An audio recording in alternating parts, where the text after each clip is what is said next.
오늘 하나님께서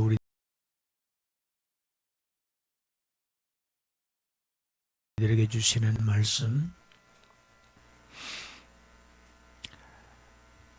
창세기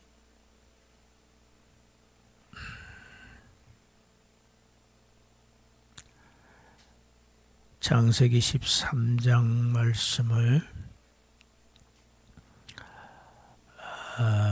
먼저 13절까지 읽는데요. 제가 7절까지 봉독하고 8절부터는 합독합니다. 아브라함이 애굽에서 그와 그의 아내와 그의 모든 소유와 롯과 함께 네겝으로 올라가니 아브라함에게 가축과 은과 금이 풍부하였더라. 그가 네겝에서부터 길을 떠나 베델에 이르며 베델과 아이 사이 곧 전에 장막 쳤던 곳에 이르니 그가 처음으로 제단을 쌓은 곳이라. 그가 거기서 여호와의 이름을 불렀더라. 아브라함의 일행 롯도 양과 소가 장막이 있으므로 그 땅이 그들의 동거하기에 넉넉하지 못하였으니 이는 그들의 소유가 많아서 동거할 수 없었음이니라. 그러므로 아브라함의 가축의 목자와 롯의 가축의 목자가 서로 다투고 또 가나안 사람과 브리스 사람도 그 땅에 거주하였는지라. 8절부터는 합독합니다. 아브라함이 롯에게 이르되 우리는 한 친족이라 나나 너나 내 목자나 내 목자나 서로 다투게 하지 말자. 내 앞에 온 땅이 있지 아니하냐. 나를 떠나가라. 내가 좌하면 나는 우하고 내가 우하면 나는 좌하리라.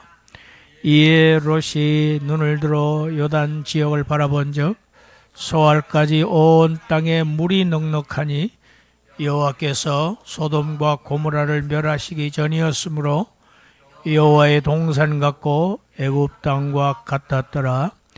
그러므로 롯이 요단 온 지역을 택하고 동으로 옮기니 그들이 서로 떠난지라.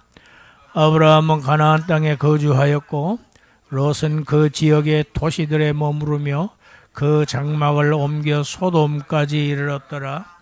소돔 사람은 여호와 앞에 악하며 큰 죄인이었더라.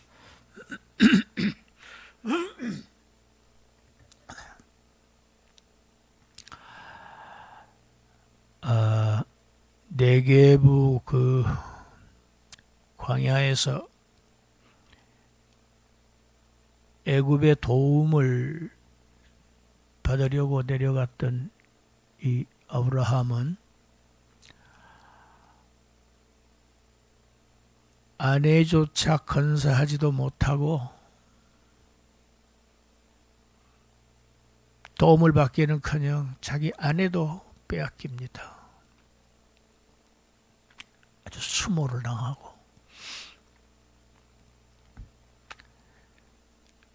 소득 없이 다시 네겝으로 돌아옵니다. 돌아오면서 아브라함은 사라에게 뭐라고 말했을까요?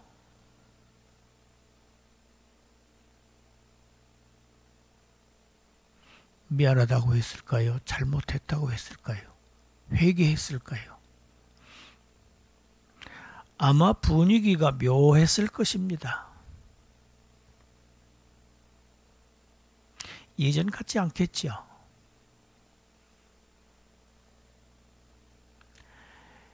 이 되돌아오는 이 아브라함 일행이 지금 이렇게 기록되어 있는데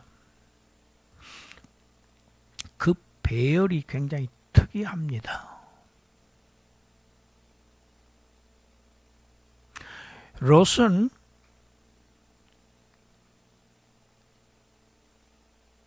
데라가 우르에서 데리고 나올 때는 아브라함 다음에 롯을 기록했어요.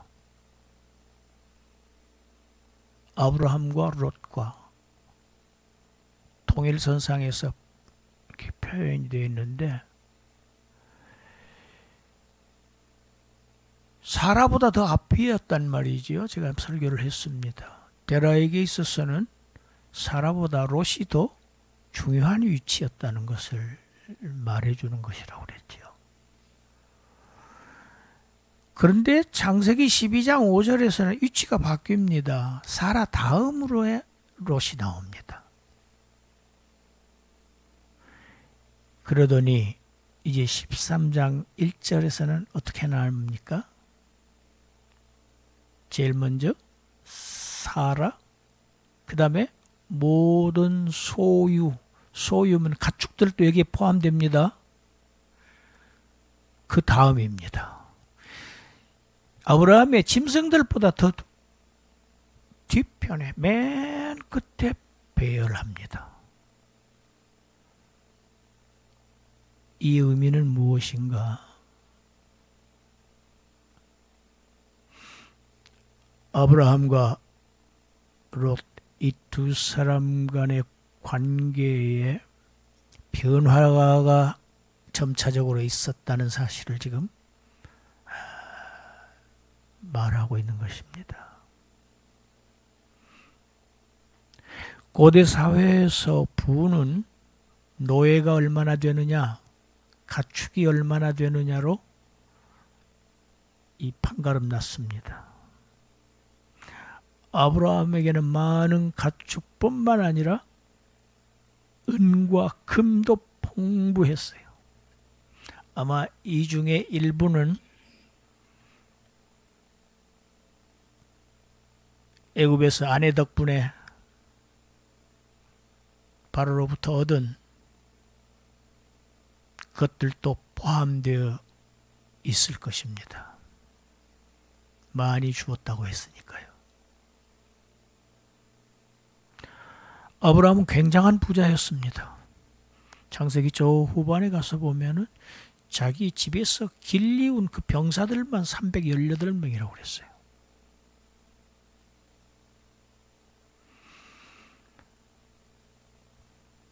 애굽에서 돌아온 이 아브라함은 이 네게브에 머물지 않고 곧장 베델로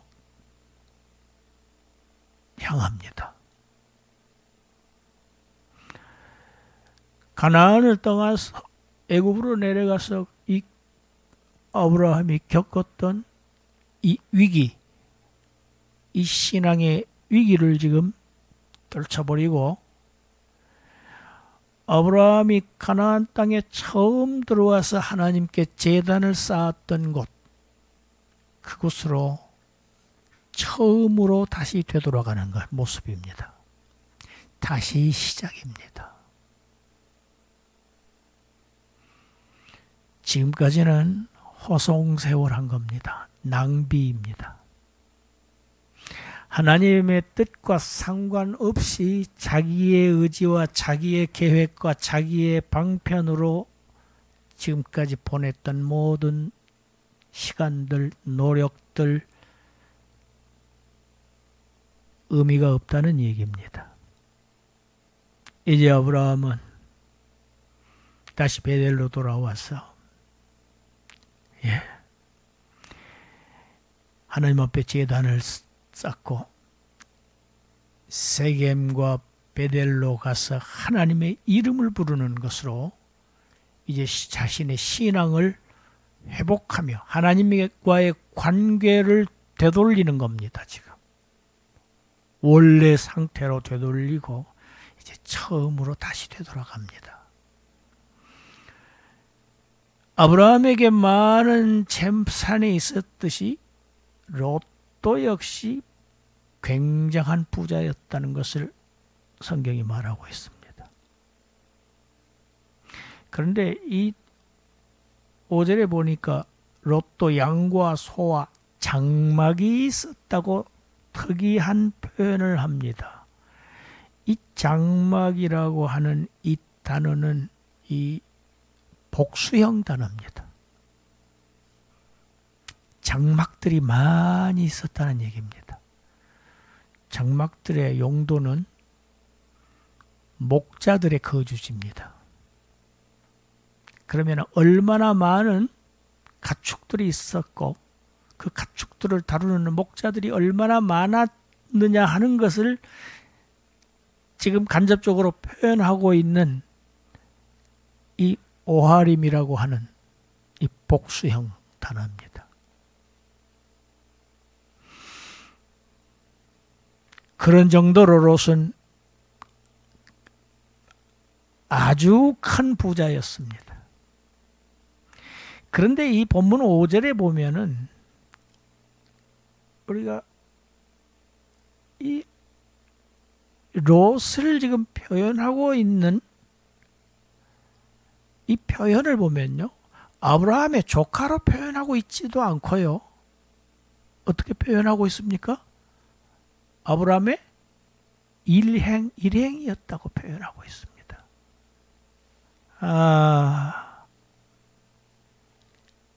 아브라함의 관계가 지금 여러 차례 지금 변화되고 있습니다. 아브라함의 목자들과 롯의 목자들 사이에 트러블이 생깁니다. 싸움이 번집니다. 다투입니다. 그 다투는 이유는 소유가 너무 많았기 때문입니다.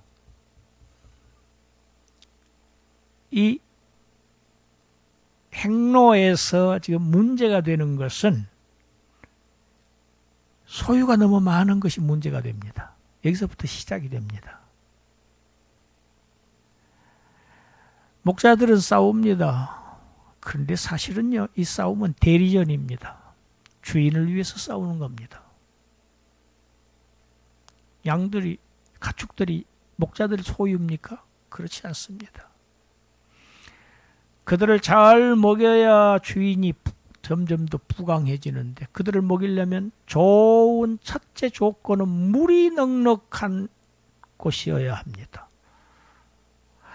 목초지가 아주 광활하고 비옥한 땅이어야 합니다. 그것을 먼저 선점하고 더 많이 차지하기 위해서 목자들은 자기들의 주인들을 대신해서 계속 다투고 있습니다.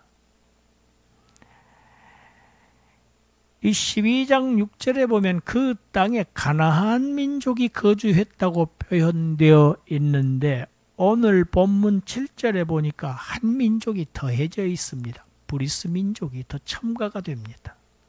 그러면 이 두 민족, 그리고 부자인 아브라함과 그의 일행들, 또 부자인 롯과 그의 소속된 모든 일행들이 거주하기에는 이 땅은 좁습니다. 인구 밀도가 높으면요, 갈등이 심해집니다. 살기 힘들어지지요.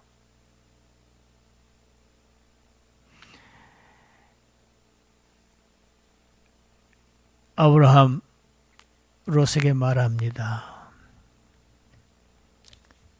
8절이지요. 아브라함이 롯에게 우리는 한 친족이라. 그리고 그 다음 표현이 재미있습니다. 나나 너나.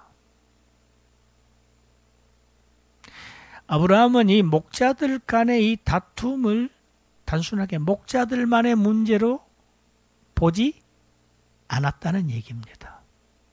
그것이 나나 너나, 내 목자나 서로 다툼이 없게 하자.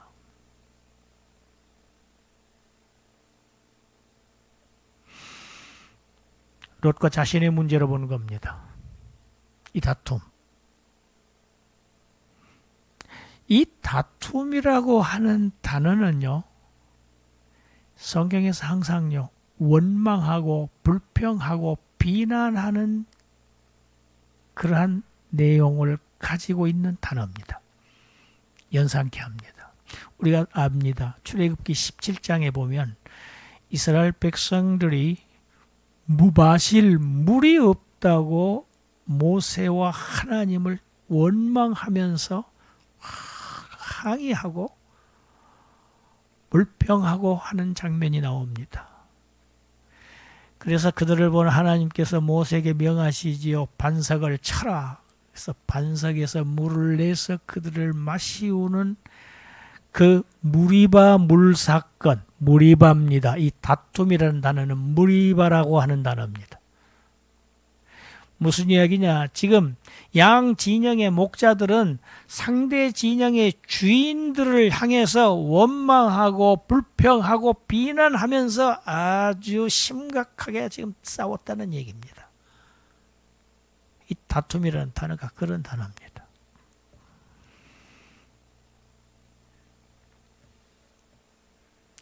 내 앞에 온 땅이 있지 아니하냐? 내 앞에 온 땅, 가나안 땅 전체를 지금 말하는 것입니다. 나를 떠나가라. 떠나갈 것을 명하는 겁니다. 롯의 의견을 듣는 게 아닙니다. 의논하는 게 아닙니다. 강력한 명령문입니다. 나를 떠나가라.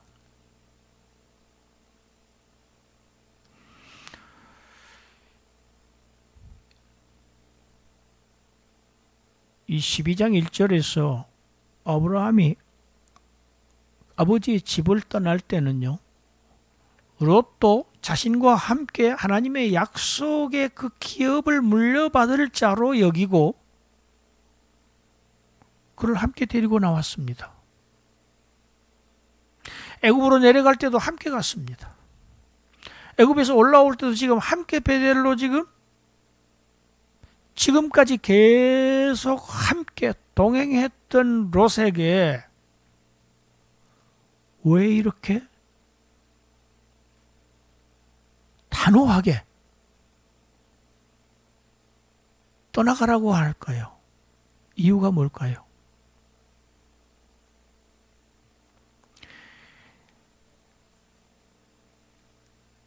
이 말을 삼촌으로부터 들은 롯, 아닙니다. 저 삼촌과 함께 있겠습니다. 안 떠나겠습니다. 말하지 않습니다.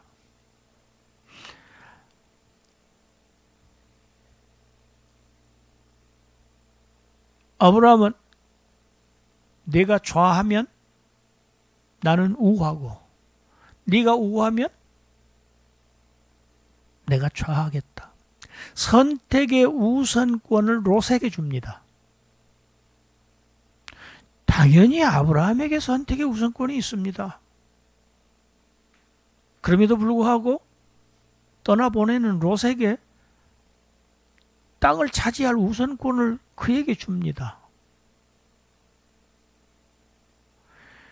그런데 롯은요, 아닙니다. 삼촌이 먼저 택하세요. 양보하지 않습니다. 삼촌 전혀 배려하지 않습니다.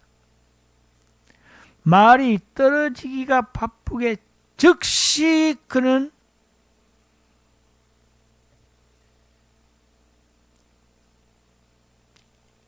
(10절에) 예 그러지요. 떨어지기가 바쁘게 롯이 눈을 들어서 어디를 바라봅니까?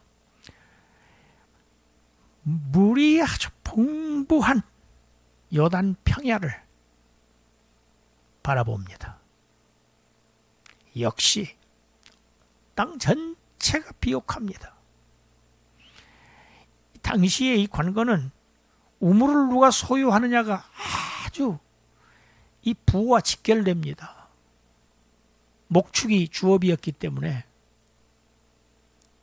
물이 없으면 오늘날도 마찬가지입니다. 세계 문명이 다들 큰 강을 중심으로 해서 전개되고 발전되어 오고 그랬죠. 서울도 한강 때문에 있는 것 아닙니까?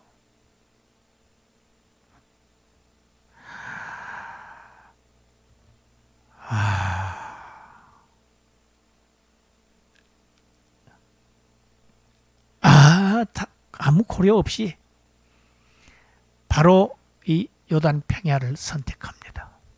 삼촌의 말이 떨어지자마자. 롯은요, 이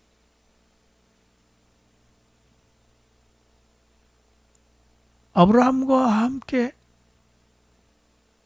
하나님의 약속하신 그 땅에 들어왔습니다. 지금 현재 주소입니다. 삼촌을 따라서 하나님이 약속하신 땅에 들어와 있어요. 그런데 그 땅에는 전혀 관심 없습니다. 자기 눈에 드는 땅, 자기 마음에 꼭 드는 땅이 있었습니다. 그게 푸른 초장, 요단의 넓은 평야, 그 전체를 자기 것으로 선택합니다. 이 선택을 보면 롯은 가나안 땅을 기업으로 받을 후사가 아니라는 것을 명쾌하게 증명하고 있는 선택입니다. 당신이 무엇을 선택하느냐에 따라서 당신이 어떤 사람이냐가 결정됩니다.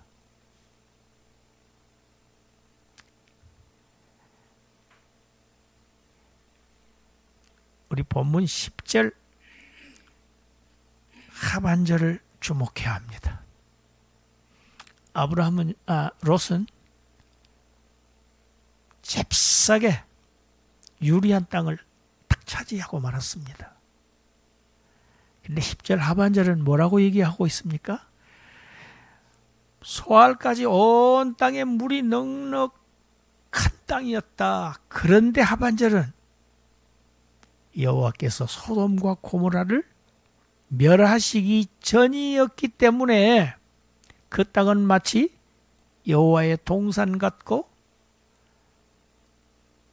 나일강 젖줄을 혜택을 받은 애굽 평야와 같았더라.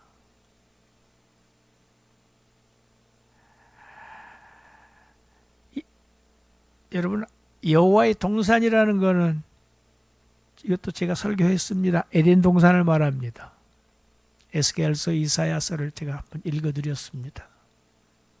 에덴 동산 같았다는 얘기입니다. 낙원 같았어요. 애굽의 그 비옥한 땅들 똑같았다. 그런데 앞에 뭐라고 돼 있어요? 아직 소돔과 고모라를 멸하시기 전이었기 때문에 이 땅은 낙원입니다. 지금 현재 상태. 애굽 들판하고 같습니다. 많은 풍요를 가져다 줄 땅입니다. 그러나 이 땅에는 지금 멸망의 그림자가 어른거리고 있습니다.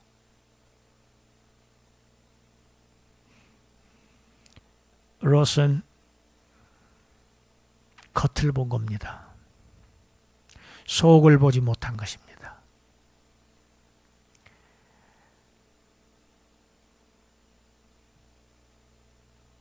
(11절에) 보니까 롯이 요단 온 지역을 택하고 요단 뜰 전체를 자기가 선점하고 그리고 동으로 옮겨서 그들이 서로 떠난지라.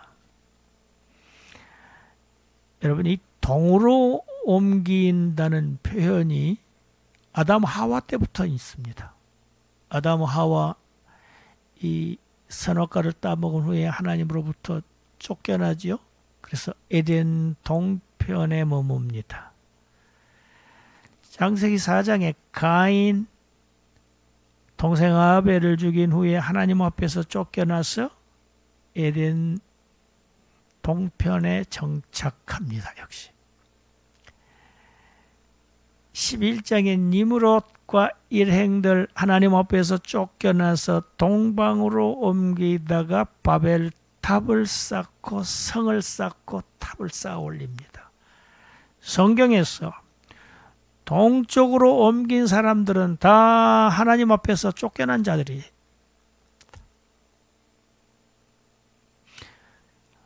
아브라함은 우르에서 가나안으로 서쪽으로 옵니다.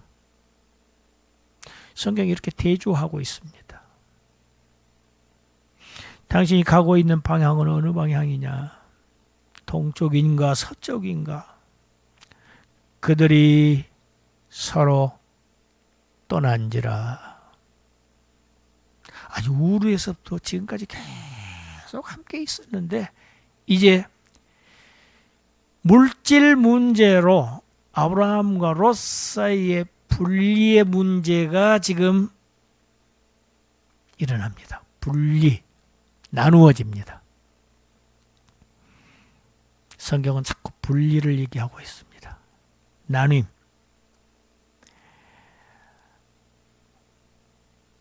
12절에 보니까 아브라함은 가나안 땅에 거주했고 롯은 도시들을 거쳐서 장막을 옮겨서 마침내 도착한 곳이 소돔까지 이르렀다. 예.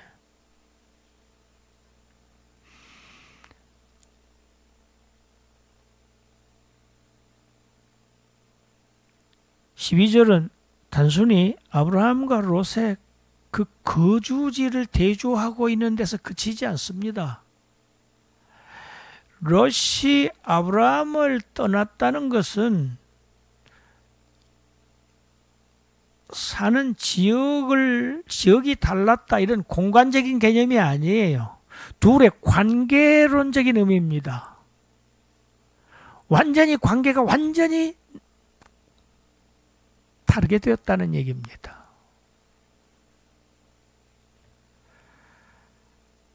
하나님은 지금 아브라함을 부르셨어요.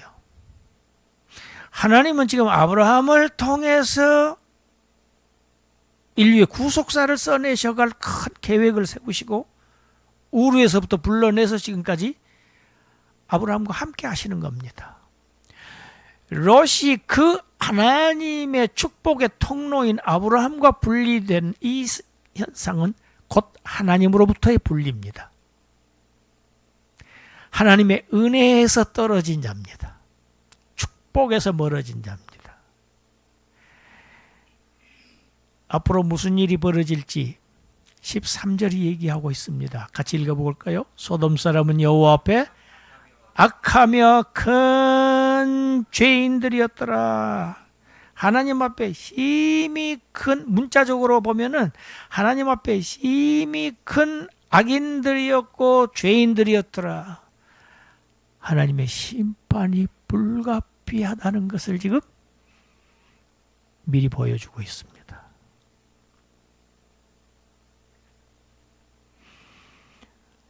우리 본문 14절부터 18절까지 우리 같이 읽습니다.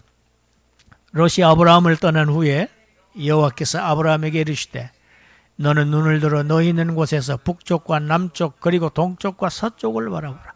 보이는 땅을 내가 너와 네 자손에게 주리니 영원히 이르리라. 내가 네 자손이 땅에 티끌 같게 하리니 사람이 땅에 티끌을 능히 셀 수 있을진데 네 자손도 세리라. 너는 일어나 그 땅을 종과 행으로 두루 다녀보라. 내가 그것을 내게 주리라. 이에 아브라함이 장막을 옮겨 헤브론에 있는 마므리 상수리 숲으로 이르러 거주하며 거기서 여호와를 위하여 제단을 쌓았더라.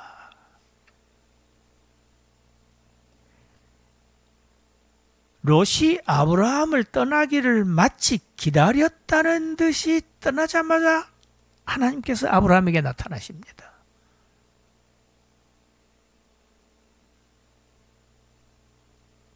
그리고 말씀하십니다. 너는 눈을 들어 동서남북을 바라보라. 같이 합시다. 너는 눈을 들어 바라보라. 오늘 설교의 제목입니다.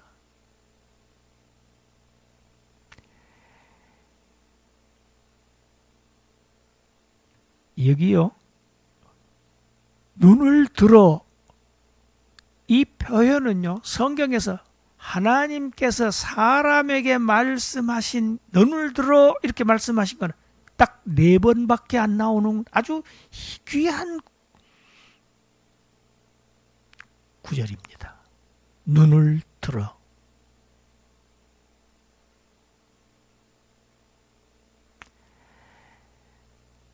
아브라함은 지금 마음이 별로 안 좋습니다. 롯과의 분가로 통해서 마음이 심란하고 불편한 아브라함. 그에게 하나님께서 말씀하십니다. 너는 눈을 크게 뜨고 내가 너를 향한 그 큰 계획 바라보고 나를 신뢰하라. 전적으로 신뢰를 하라. 하나님께서 아브라함에게 가나안 땅 전체에 대한 비전을 지금 제시하시는 그런 내용입니다. 예. 거기서 그치지 않습니다. 땅만 얘기하시는 것이 아닙니다. 뭐라고 그럽니까? 셀 수 없이 많은 땅의 티끌 같게 많은, 저 뒤에 가면 하늘의 별들보다 많은, 이 땅의 티끌보다 많은 너의 후손. 지금 다시 한번 약속해 주십니다. 이 약속을 받은 아브라함은 헤브론으로 옮겨서 어디입니까? 마므레 상수리 숲에 거주를 하면서 거기에서 여호와께 제단을 쌓습니다. 아브라함은 가는 곳마다 하나님 중심으로 살았다는 이야기입니다. 아브라함의 삶의 중심에는 하나님이 계셨어요.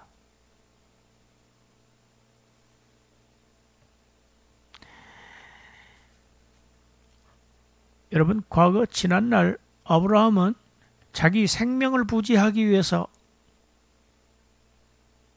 아내를 누이라고 속였습니다. 뿐만 아니라 바로가 자기 아내를 데려갈 때도 아무 말도 하지 않고 그대로 떠나보내면서 지켰던 게 있습니다. 자기 기업을 지켰습니다. 자기 소유, 그리고 자기 생명을 지켰습니다. 아주 비겁하고 아주 불신앙적인 모습을 보였던 이 아브라함이 어떻게 롯에게 이른 너는 네가 좌하면 내가 우하고 네가 우하면 내가 좌하겠다. 이 땅에 대한, 이 땅 때문에 지금 온 거예요, 지금. 그런데 땅에 대한 우선권을 지금 조카에게 주고 맙니다. 왜 이랬을까? 왜 아내 사례에 대해서는 정말 비정하고 정말 의리 없고 불성실했던 이 남편이었던 이 아브라함이 조카 롯에 대해서는 왜 이렇게 관대해야 할까? 안쓰러웠을까요?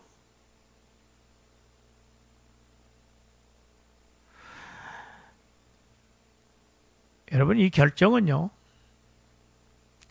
아브라함이 베델에 와서 하나님께 처음에 제단을 쌓았던 그곳에 와서 여호와 이름을 부르며 예배를 드린 후의 일이라는 것을 우리가 생각해야 합니다. 아브라함은 롯 네가 좌하든 우하든 어떻게 선택하든 너의 선택에 관계없이 이 땅은 하나님께서 내게 약속하신 땅이기 때문에 반드시 나와 내 후손의 소유가 되고 말리라고 하는 확신을 가지고 있었기 때문에 너가 먼저 선택해. 여러분, 이건 믿음을 가진 자들의 여유입니다. 할렐루야.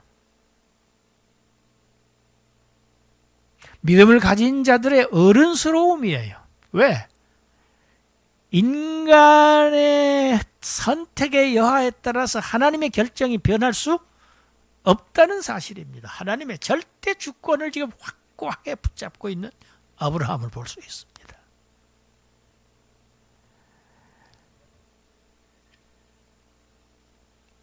아브라함의 행로에서 문제는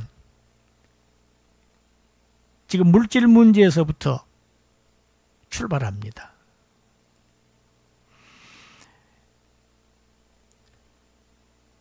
롯도 약속의 땅을 상속할 자라고 처음에 알았지만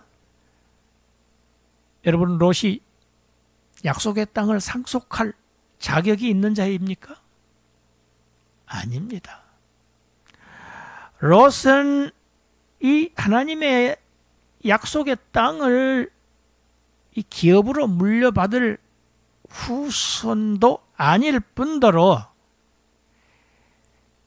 결과적으로 보니까 이 소돔 지역을 선택한 것으로 보아서 우리가 알 수 있듯이 롯이라는 사람은 성공을 위해서는 옳고 그른 것 아무것도 따지지 않는 그런 사람입니다. 이 사람의 가치관의 최우선은 물질입니다. 재물입니다. 오늘 본문이 우리들에게 주는 이 교훈이 바로 이것입니다. 롯은 죽든 살든 아브라함에게 붙어 있었어야 했습니다. 그런데 어차피 롯은 하나님의 부르심을 받지도 않았을 뿐더러 이 소돔 땅을 이 요단들을 택하고 결국은 옮겨서 좋은 땅을 자꾸 전전해서 소돔 땅까지 이르러서 거기에서 살고 있는 것을 보면 이 물질에 대한 시험의 1차적인 대상은 롯이 아니고 아브라함이라고 하는 사실을 우리는 알 수 있습니다. 1차적 대상은 아브라함입니다. 왜? 롯은 아예 처음부터 대상이 아니었으니까. 여기에서 신앙인들의 물질관이 드러납니다.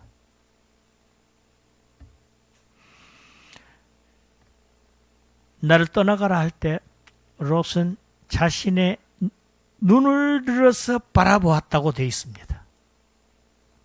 롯도 눈을 들어서 바라보았어요. 그런데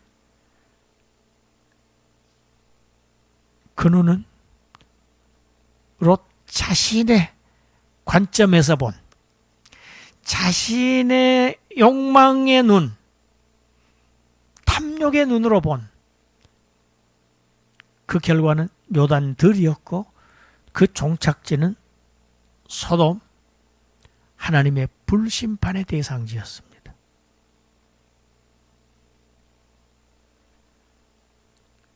그걸 위해서 이 롯은 가나안 땅을 떠나고 맙니다. 완전 분리되지요. 아브라함은 가나안 땅을 떠나지 않습니다. 그리고 거기에 정착했는데 베델과 이 아이 사이에 정착했다고 하는데 여기는요 아주 높은 산악지역입니다. 푸른 들판 아닙니다.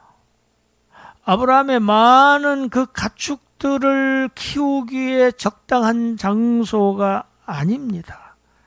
아주 열악하고 척박한 땅입니다. 그러나 이곳은 높은 산악지역입니다. 높은 지대입니다. 하나님께서 여기에 있는 아브라함에게 너는 눈을 들어 동서남북을 바라보라. 높은 곳에서는 훨씬 더 광활한 지역을 볼 수 있습니다. 비록 지금 현재는 척박하고 열악하고 형편없는 땅으로 보이지만 거기에서 볼 수 있는 동서남북은 가나안 땅 전체입니다.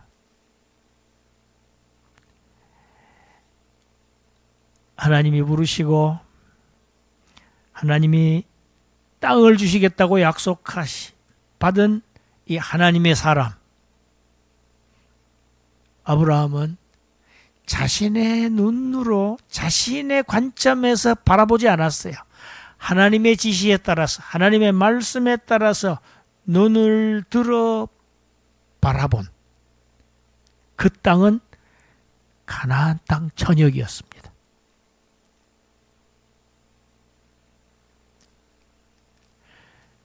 롯이 요단 들 전체를 차지함으로써 자연스럽게 아브라함은 가나안 땅 전체를 차지하게 됩니다.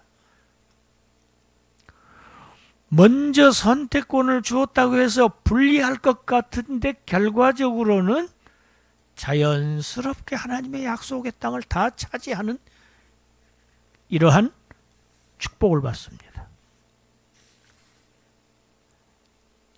저는 아주 오래전에 신학교를 졸업하기도 전에 목사 임직 직전에 프로포즈를 받았습니다.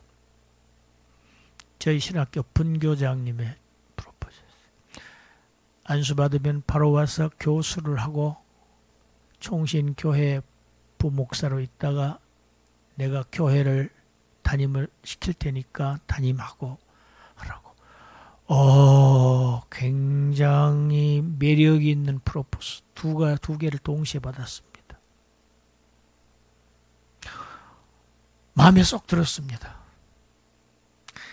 그러나 이것이 과연 하나님의 뜻일까 하는 생각을 하게 됐어요. 그래서 원래 기도원을 제가 안 갑니다. 그런데 저기 충남 계룡 신도안 그 기도원에 가서 한 며칠 이 문제로 기도하고 와야 되겠다. 간지 3일 만에 내려왔습니다. 바로 오늘 본문 말씀 성경을 보다가 답을 얻고 내려왔습니다. 와서 학장님 그 자리 다른 사람에게 주십시오. 저는 아주 열악한 곳 척박한 땅으로 가야 할 것 같습니다. 그것이 어딘지는 저는 잘 모릅니다. 그 좋은 곳은 다른 분들이십시오.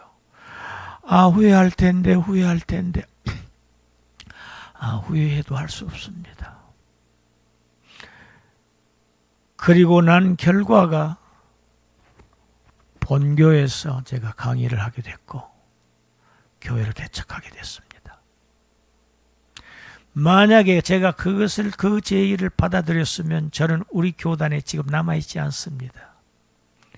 그분은 지금 따로 교단을 해서 아주 왜소하게 되고 형편없이 됐어요. 그리스도인의 물질관 중요합니다. 신앙의 성패를 좌우합니다. 우리 디모데전서 6장 한 군데 읽어보겠습니다. 디모데전서 6장 7절부터 12절 함께 읽습니다. 우리가 세상에 아무것도 가지고 온 것이 없음에 또한 아무것도 가지고 가지 못하리니 우리가 먹을 것과 입을 것이 있은즉 족한 줄로 알 것이니라. 부하려 하는 자들은 시험과 올무와 여러 가지 어리석고 해로운 욕심에 떨어지나니 곧 사람으로 파멸과 멸망에 빠지게 하는 것이라. 돈을 사랑함이 일만 악의 뿌리가 되나니 이것을 탐내는 자들은 미혹을 받아 믿음에서 떠나 많은 근심으로써 자기를 찔렀도다. 오직 너 하나님의 사람아 이것들을 피하고 의와 경건과 믿음과 사랑과 인내와 온유를 따르며 믿음의 선한 싸움을 싸우라. 영생을 취하라. 이를 위하여 내가 부르심을 받았고 많은 증인 앞에서 선한 증언을 하였도다. 사도 바울이 디모데 목사님에게 써보낸 편지입니다. 돈을 사랑함, 돈을 탐내는 것, 그런 사람들 믿음에서 떠난다. 롯이 아브라함을 떠나듯이 하나님을 떠난다.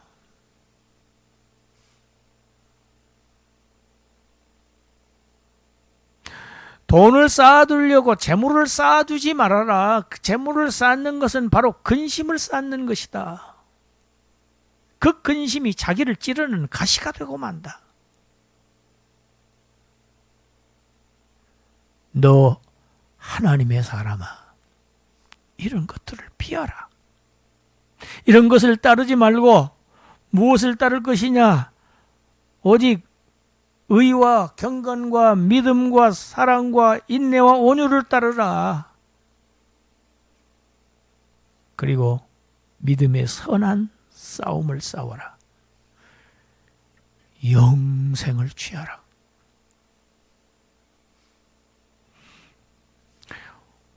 우리 아무것도 가지고 온 게 없습니다. 빈손으로 왔다 그냥 빈손으로 갑니다. 이 땅에 있는 동안 사용하다가 두고 갑니다. 하나도 못 가지고 갑니다.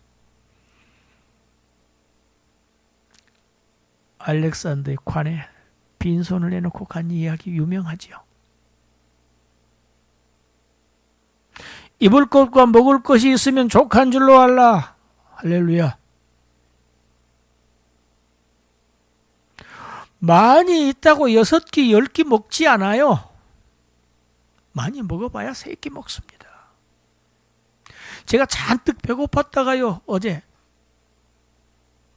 좀 뭘 보다가 점심이 늦었어요. 배가 굉장히 고픈 거예요. 뭐 이것저것 할 시간이 없어요. 그래서 얼른 라면 하나를 끓여 먹었습니다. 그리고 무슨 생각을 했습니까? 아, 라면 하나면은 이게 다 해결되는 것을.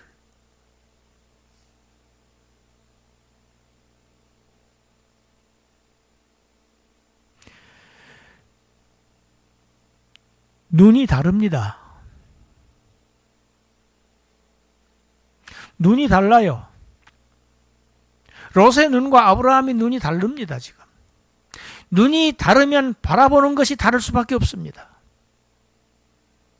사람은요, 바라보는 것을 소유하게 됩니다. 할렐루야.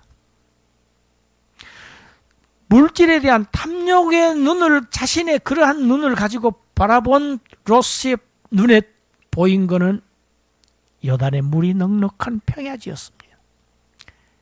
그러나 롯이 보지 못한 것이 있습니다.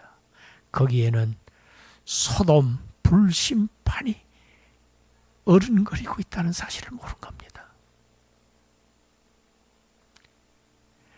하나님의 사람 아브라함, 높은 산악지대, 열악하고 착박하고 돌무더기인 곳에 지금 현재 서 있지만 그가 하나님의 말씀에 따라서 바라본 그 눈으로 본 땅은 가나안, 하나님의 약속하신 온 땅입니다. 할렐루야.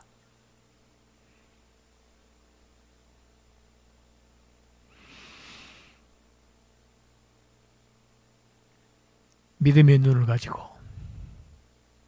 살아야 영생을 취할 수 있습니다.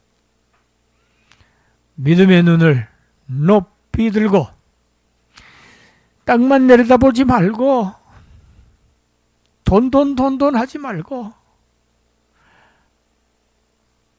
믿음의 눈에는 하나님이 보여요. 아무리 열악하고 착박해도 하나님 계시면 다 있는 겁니다. 아무리 물이 넉넉하고 비옥한 땅이 있을지라도 하나님 안 계시면 거기는 소돔입니다. 소돔입니다. 불이 내려올 땅입니다.